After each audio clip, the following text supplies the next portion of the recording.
Hey guys, pull up your seats. Let's hear the pastor's Super Bowl choices. Let's talk with them about should there be more accountability held to people by the church?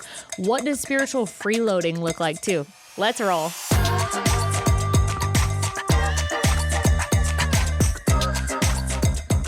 Hey everyone, welcome to the Pastor's Hangover. I'm Melissa, and each week we dive in, we chat, and we get a little rowdy here at the Pastor's Hangover. So let's talk. Yep. We have Pastor Hal Mayer. I would just like to say happy 19th wedding anniversary to my bride. Wow.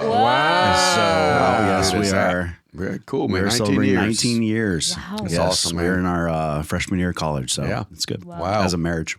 Wow. Congrats, man. Pastor Craig Hey, Allman. all right. Good to see everybody. You're in your 31st anniversary with Grace 31st Family anniversary. Church. Wow, we're excited about that. So you beat Yeah. Hal and Chrissy. Yeah. And then Pastor Daryl Black. Yep. What do you want to shout out? I'm happy there's food on the table. Yes. Yes. Yes. We Yeah. are pumped. We're Yeah. pumped. I'm ready to rock. We are, if you're on the YouTube version, you'll see that we have a table full of Girl Scout cookies Oh, yeah. that the guys here could not wait to dive into. Yeah. Nope. So shout out to Brownie Troop 32303. Eliza Yeah, and her Eliza, dad yes. came Aaron, and they wanted yeah. to donate Thank you, these Aaron. cookies to the Yeah. pastor. Thank Yeah. you, Aaron. They Yes. attend the Lutz location. I know there's a couple other girls in Troop, Harper and Mila. That Hi, go Harper, here. Mila. All right. Yeah. Thank you guys. These guys are so pumped. Very Yes. good. We've already had a bunch of cookies already. Yes. But what is all this stuff here? And then we had just had another announcement. Guess what? Baby What do you reveal. think?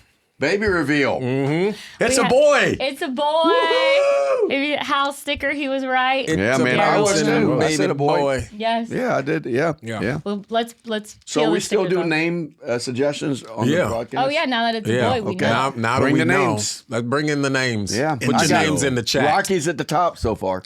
Craig is going with Rocky. Yeah. Rocky. Okay. It's a strong name. It is a He's strong a fighter. name. Yeah. Rocky. Adrian. It just depends how many punches I We feel. can just call him the Godfather. Like that being, Wow. that's a strong Ooh, first name. That is We are that Italian. Yeah. Yes.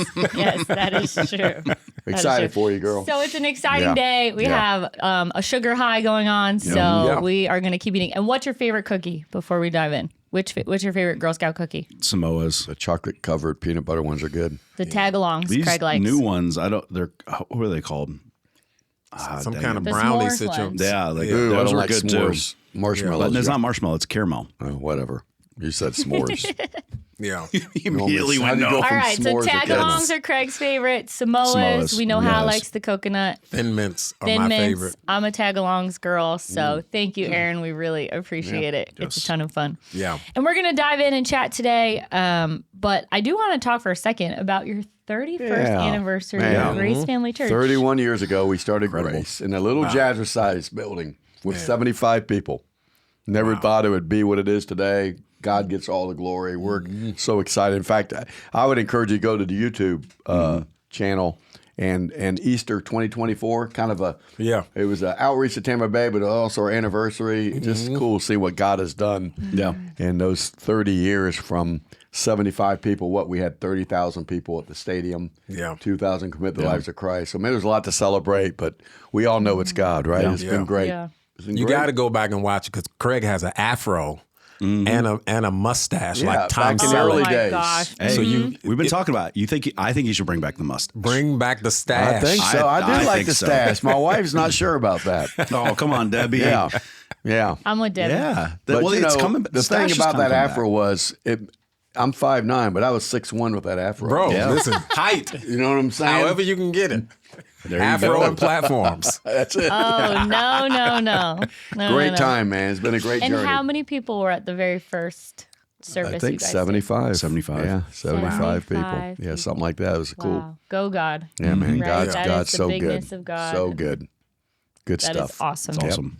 And Pastor Hal shared a message this weekend on God's church. Yeah. And I think it was really kind of went along with the culmination of the 31st anniversary, right? Just like how much this church has grown, but really what's our role in Yeah. the church and all of these people that have joined along forces with Pastor Craig and Debbie to make Grace Family Church what it is. So It takes a team. Yep. Well, yeah, and God created the church for a purpose, and it's not just something we show up at. It's something we're involved in, and I think that's the biggest thing. Is like it's a family, and so we've got to dive in, be a part of it, play our part, do our chores. Yeah.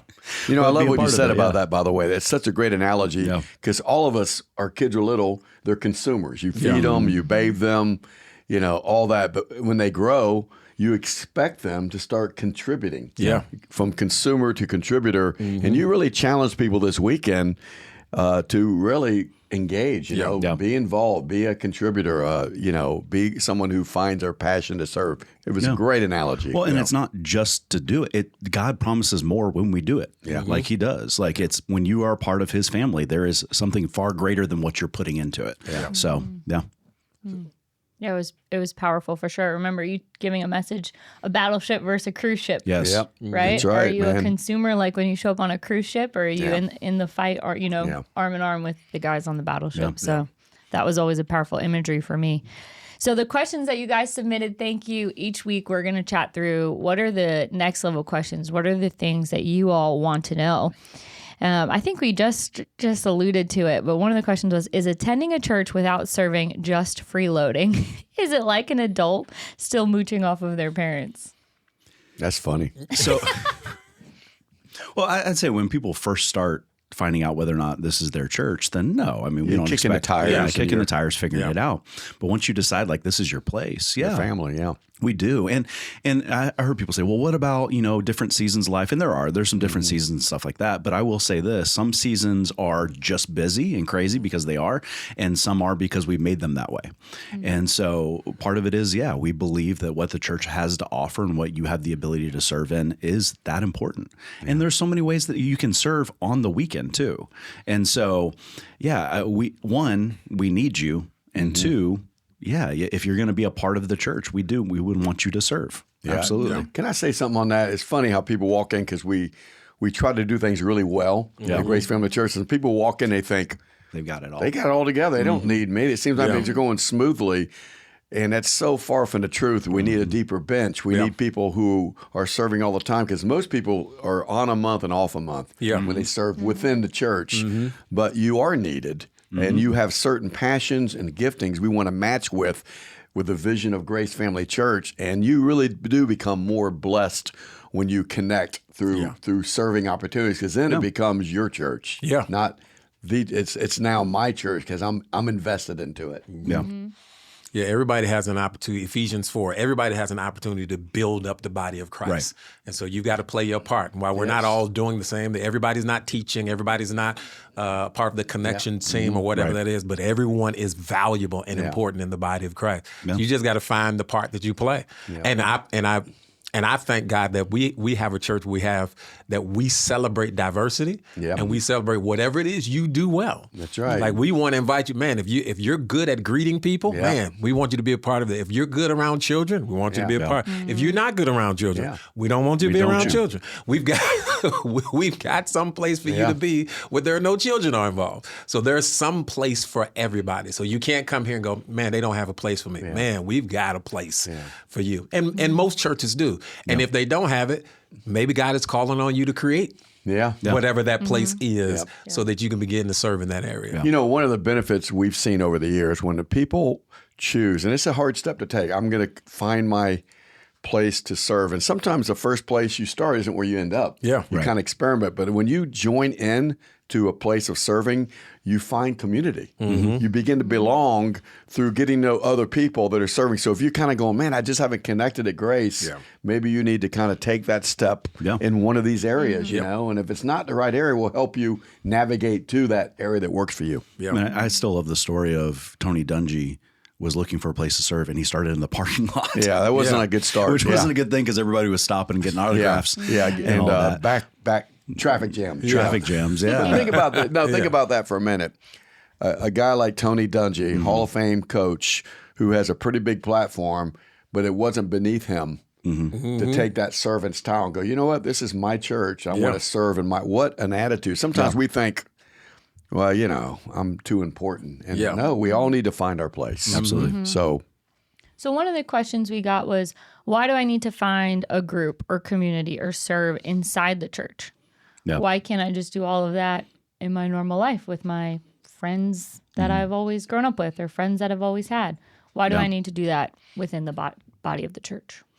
Well, because we want people that actually drive you towards God is the deal. Like, I mean, everything that we talk about on the weekend, your marriage, your relationships, your life, your purpose, all of these things, you need other people in your life that will help you continue to move that way towards God. And so if they're just people, and look, I'm not saying other people are bad people, but if their main deal is not to drive you back to God, then that's the problem. It's the same reason we send people to counselors. We only send them to Christian counselors, because if the answer is not God, then we don't want that to happen. So it's not that you can't have other friends, not at all. We want you to have other friends. Actually, one of the greatest tragedies is when people start going to church and they don't have any friends outside of church anymore, and they forget about what it's like not to know God. But we think your closest friends, the ones you go arm in arm with, should be people that are from the church or love Jesus. You kind of touched on that at a men's group, Psalms 1 the other night. Who you walking with? Yeah, who you walk with. You know, it's important who you walking with, who you're not walking with. Yeah. You know, it is as important. And I think hopefully the question is not an either or. Right. But it's a both and. Yeah. Is I wanna have community with people who are in my local church and people who are outside. I've got friends who don't go to this church who I meet with regularly. And so it's good to have perspective. It's good to have when we talk about community, we're talking about diversity in community. I've got friends who are different socioeconomic status, different ages, different areas of life, because you need the wisdom of many coming from different places to help you walk right. And you want all those that you're walking with to be people that have godly perspective. Yeah. Right. But if the only group, if your outside group doesn't have any godly influence over your life, you need to be an influence to them, but you need to find that other group, too. And you have to be concerned about how much time you spend with people, because I've heard people, that say, man, I just walked away from all my friends who didn't know Jesus. Well, that's not what God is calling us to do either. He wants you to be able to influence them, but you have to guard yourself. You have to build the right boundaries around how much time I spend with people. There are friends of mine who weren't saved, and it's like, we can go kick it, but at 10 o'clock, we done. Yeah. Because after 10, I know you all are doing something else. Yeah. I'm not doing that. And so I don't want to be influenced by that. So I know my level. So you got to know, hey, when it's time for you to walk out or to leave that situation. But create the right boundaries. And that's good. But you want to have the right people. Psalm 1 through 3 is a great, blessed is the man who walks not in the counsel of the ungodly, or standeth in the way of the sinners, or sit in the seat of the scornful. So it's the person that knows who to hang around. Yeah. Why? Because he meditates on the law of God both day and night. And God's word will teach you who to kick it with, who not to kick it with, who to spend time with, who to listen to counsel from. And so those things are important. You know, it's funny. I remember early in my Christian walk, I was newly saved, but had all my unsaved friends who were like, what's going on with this guy? He's this weird religious guy. And I remember still trying to navigate that. And they go, why don't you come hang out with us? And I said, well, I guess I can. I mean, I don't want to be this self-righteous. I remember going and hanging out at the same clubs I used to. And I realized after a few times, I said, this isn't the place to hang out with them. You know, I had to pull away from that. So now there might be some more neutral settings to hang with them, but you have to make some of those tough decisions. Yeah. And in the low moment, something that always stuck with me when Ed and I did premarital counseling, they said, you need a friend that when you call and say, hey, you know, blah, blah, blah, one of us is sleeping on the couch tonight. Like, can I come crash at your place? Your friend says no. Like, go get in bed with your spouse, right? And you two figure it out, right? They don't say, yeah, come over, blah, blah, blah. Yeah. Like, you guys need people in the low moment that are going to point you to the right place. Yeah. And I think that's also the truth in what you guys are sharing, that those godly friends are going to point you in wisdom. the right place That's in the good. low moment. It's easy to be friends with everyone in the high moment, Right? when things are feeling good and people are having a good time. Yeah, you need people who are going to call you out. Yeah. You need people who are going to annoy you and agitate you and frustrate you in the best way. And we talked about this yesterday, Proverbs 27, iron sharpens iron. Right. And when iron is going up against iron, it's aggressive. Yeah. It's not comfortable. No. Right. It makes sparks. It creates friction. But it does it for the purpose of improvement and making it better. And you need friends in your life who are going to be call you up and be like, hey, you said you were going to do the thing. Right. I'm here for you. You're here for me. Let's go. You said you were going to pray. Said you're going to fast. You said you were going to work out. Said you were going to write the book or whatever. You need those people in your life who are going to call you out and say, nope, you need to go apologize to your spouse. In 1 Corinthians 15:33 says, bad company ruins good morals. So we may start out with the right intentions, but man, certain people just not good for us, man. We got to figure those boundaries out. Yeah, absolutely. Absolutely. It doesn't mean that they aren't good people. Yeah. It just means they're not good for you. Yeah. Yeah. And you're in a season where you're going, hey, I need to build up strength. I need to work on myself. And it's not a good time for me to be hanging out with you right now. I had a friend who years ago, one of my best friends growing up, and God was taking me in a different season. And I was like, hey, man, we can't kick it. We used to play basketball every day. I was like, man, I can't go play basketball with you every day. I can do it twice a week, but I can't do it every day. And then that ended up being once a week. And he's like, man, you changed. I was like, well, yeah. Yeah, I did. There were some behaviors that we were doing together that just wasn't healthy for me. That's good. And so, I changed. I still love you, still pray for you. I still want you to come over to the house and eat and kick it. But there's just certain things, man, I can't do anymore. That's good. So, Wisdom. But what about Jesus? You know, he went into those. Yeah, he went back in those places and saved people. Like he brought them out. Very changed. intentional. It wasn't. He went to go just hang out with them. Yeah. Like he was going in to change their lives. And so, and he had 12 other guys on his side. There, not that Jesus needed somebody to watch his back, but he did. And so it's like, do you have your people that are with you and can give you wise counsel? And are you going for the reason of influencing the people there, or are you going to be influenced? So, Good question, though. Good. Yeah. So we got a question for the men, and honestly, men are majority of the listeners on this podcast. My theory is that it's because I'm outnumbered, but I love that for the men. I love that for people to learn, and maybe my son will listen to this podcast. You never know. 15 years from now, He's listening now. So, oh wow, he is. Okay. So the question is, why do men struggle with deep friendships? Is the church failing to help men with accountability and community? That's a good one. That's a 2-part question, really. Why do men struggle with deep friendships? I don't want to stereotype with men, but Daryl, you're more that you study more of the psychology, but I think the makeup of a man, it is a little harder. About going deeper, the intimacy part? I mean, I'm not trying to say use an excuse, but it is harder for men. Now we can get there. But a guy wrote a book called Men Are Clams and Women Are Crowbars because we are a little more close to the... I think I would say that men don't struggle with intimate relationships. They're just different. Okay. I think that we define them differently. And so I think probably more emotionally, men aren't as emotional in those relationships as the female gender are because it's how we're raised. And there's an expectation that men aren't super emotional unless it's like sports or something like that, or they're fighting. There's an expectation that men aren't super emotional. I mean, you grow up hearing your dad go, hey, don't cry. Hey, suck it up. And you get out there and you play. You play in pain, and then you don't complain about it. You just go out there and you do it because it has to be done. So I think that becomes a part of the male psyche that we just got to go get it done. Men don't cry kind of stuff. Yeah. It's like you just got to get it done. And so that becomes part of the psyche. And I think men have conversations differently than women have conversations.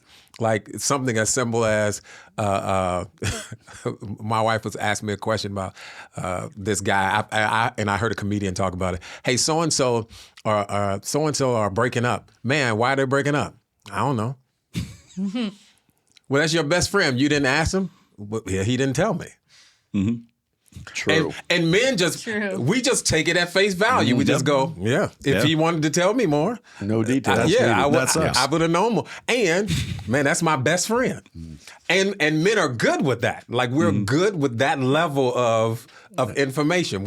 We've learned all we need to know by, hey, you going to the gym? Yep. And then that's it. It's like, how much weight is he trying to lose? I don't know. Does he have any health complications? I don't know. He didn't tell me that. I know my man is going to the gym. And that's all we need to know. It's a different level of relationship because I say the reason that I call the difference is not that men have an issue with being intimate, because those same men who won't talk like super deep are those same men that will fight to the death for their friend. Those are the same men, man. You can call me at 3:00 in the morning and I'll come change your tire. I don't have to. I've got a friend named John who lives in LA, and he's one of my best friends in the world. We probably talk to each other 6 times a year. He could call me at any time, and it's like we just talked yesterday. And it doesn't matter. We've built that kind of relationship. And so it's different. And so do I encourage men to go deeper? Yes. Because it's important that you have somebody that you can reveal stuff to, that you can share, that can hold you accountable to the deeper parts. Because if you don't let that stuff out, it can become a cancer. Yeah, absolutely. It can begin to destroy you on the inside out. And as much as men don't always talk, there's also that thing where when something happens to my friend, I'm also going, hey, why didn't you just tell me? Yeah. Like we're close enough. Just let me know. You can cuss at me. It doesn't bother me. You can tell me the darkest, deepest stuff. I won't judge you. It won't change our relationship. So I also encourage men, there should be one person in your life that you can tell everything to. Yeah. And you can share all that stuff to. And so even if it's not a group of guys, it should at least be one guy. Yep. And I'm fortunate, though, I have a couple guys in my life where I can tell them everything, no judgment. And they the same for me. So yeah, it's one of those things too. I think, especially with guys, I don't think we require the same number of relationships as women do. And especially when guys get married, we go, I'm good. And so, like, because and she talks a lot. But you are a little bit of an introvert. So. Yeah, I know. You got what, half of a friend, or pretty much is all I can handle at this moment. But like just number of people that you keep a relationship with, women will keep more than men will. But here's the deal. I want to get to the second part of that question: is the church failing at accountability? I think it's not the church that is it, because you're only accountable as you want to be.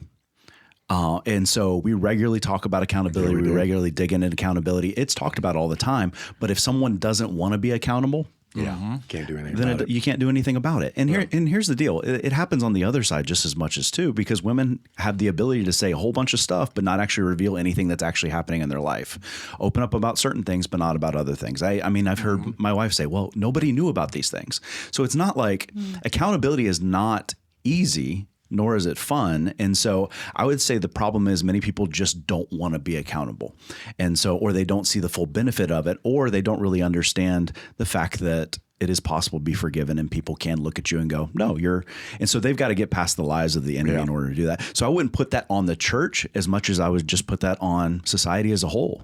So many people just holding on to things. Yeah, we're trying to create pathways for that to happen. And I think a perfect example is groups, maybe not with a whole group, but what Daryl said. Right.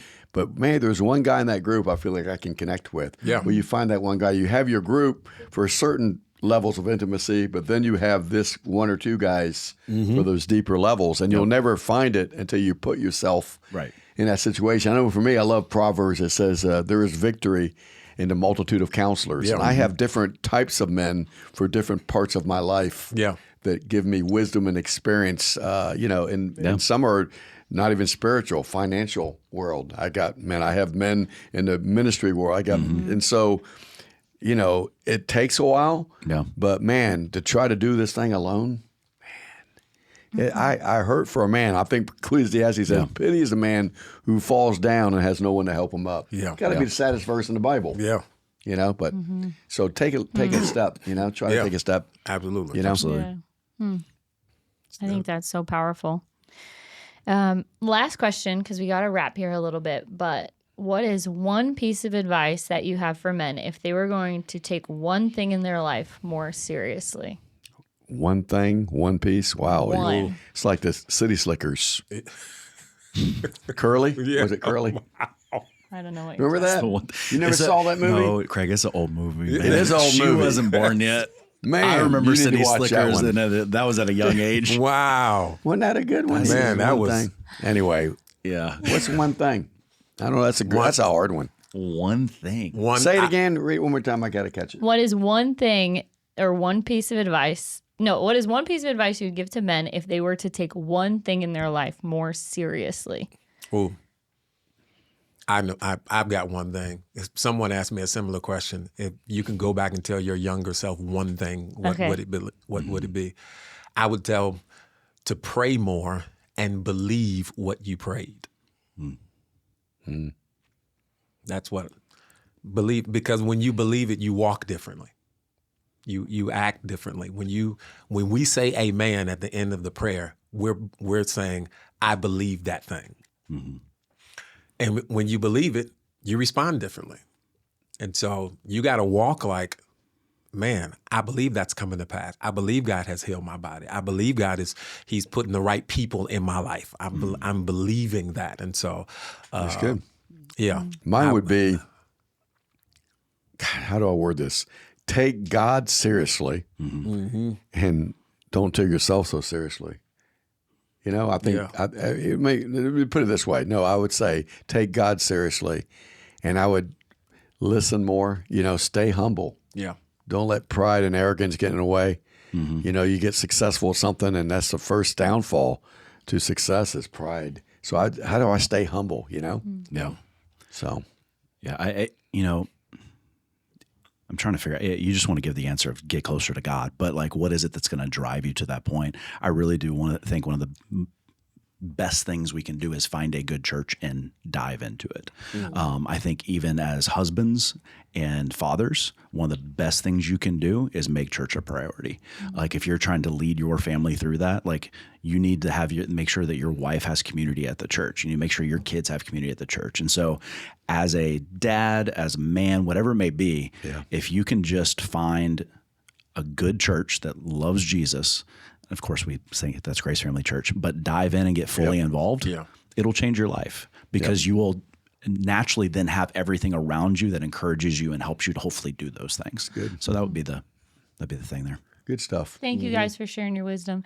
And thank you for containing yourselves and only munching on as few cookies as possible. I did one, and then I was like, I feel like I'm going to make a lot of noise. But we're about to dive into these. But before we go, I had about Super Bowl cookies. is this weekend. Super Bowl, baby. Predictions. Who's your prediction? Well, What are you going to eat? That's what I'm worried about. Man, I tell you what, I love the Chiefs, man. Patrick Mahomes. I know people are haters of Kansas City because they win all the time, but listen, you can't count out Mahomes. He's a beast. He's a beast, man. He's a beast. So that's who I'm going for. That's where my money is right now. I like going for the underdog. So I am going for the Eagles. It's only 1.5 points. I don't even know that they're considered an underdog. They are. Okay. Well, they are Two because Chiefs, one Sirianni was talked trash about, Hurts was talked trash about, all that kind of stuff. The Giants basically threw Saquon Barkley away. Yeah. Worst trade ever. Like just letting him go. So that's and I just want to go against. You know why Chiefs have the edge? Really, I think Philly has a better team overall. Coaching, man. Andy Reid can out-coach him. I hate to say it. That's what I think is going to happen. Well, and Mahomes is he has the ball with 3 seconds left. You're going, something may happen. Yeah. Like so. What's your go-to Super Bowl food? What is the one thing you go, man? Am I eating it Super Bowl? Oh man, it's 3 of them, man. I gotta have guac. Ooh, yeah, fresh guac, buffalo wings. Oh yeah, and I like a good cheese dip, man. Ooh, you know what dip? So you had that 7-layer dip one? Yeah, that's my wife makes that. 7-layer dip is good. Boom, that's good. I would say the dip and the wings for me for sure. I feel like that is the go-to. Yeah, absolutely. Yeah, wings you can. Yeah. All right, flats or drumsticks? Drumsticks. Both, man. I like them both. Yeah. Flats. Dip them in some blue cheese. I like flats. Way better. I feel like I eat flats easier. But then you want to be friends with someone who likes drumsticks. Yeah, so they don't like eat you don't want to be friends with the other flats. Absolutely. I like them both. I'm gonna eat them both. Yeah, man. Oh. I'm that friend that's. I was just gonna set you and Hal up. I thought you were gonna be good together. Whatever I grab. to go out for wings. A play date. I'm gonna go for the Eagles. I figure you of course. Northeast person. I'm gonna go for the Eagles. Yeah. And I'm definitely gonna go for the buffalo chicken dip. Yes, that is good too. There's that's not many solid. things that people serve at Super Bowl. I would go, oh, I don't want that. No, potato skins. Yeah. Ooh, I sounds- forgot about potato skins. So good. See, now you're just making us hungry. I'm All right, hungry. we're getting into these cookies. Thank you guys for being with us for another episode of the Pastor's Hangover. Thank you, Aaron, and your family for Aaron. sponsoring this episode. Thank Go you. out, support your local Girl Scout troop, Yes. and get some cookies this year. Bye, guys. Bye.